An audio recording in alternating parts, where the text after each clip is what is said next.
বাইরে বৃষ্টি আর সকালবেলা টিফিন খাওয়ার পর বেলায় এবার খিচুড়ি রান্না হবে।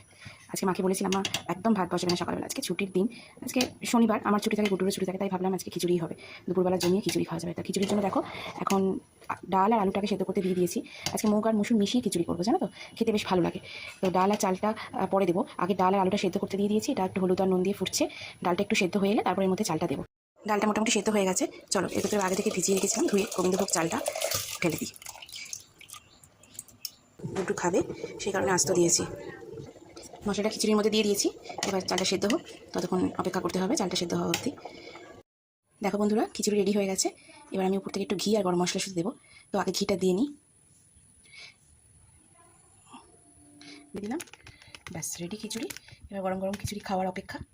চলো, তোমরা যদি বাড়িতে তোমরা কীভাবে খিচুড়ি রান্না করো সেটা আমাকে কমেন্ট বক্সে অবশ্যই জানিও। আর আমার খিচুড়ি রান্নার ভিডিও তোমার কেমন লাগলো সেটাও জানিও। আর প্লিজ আমার চ্যানেলটাকে একটু সাবস্ক্রাইব করে দিও। আজকের মতো টাটা।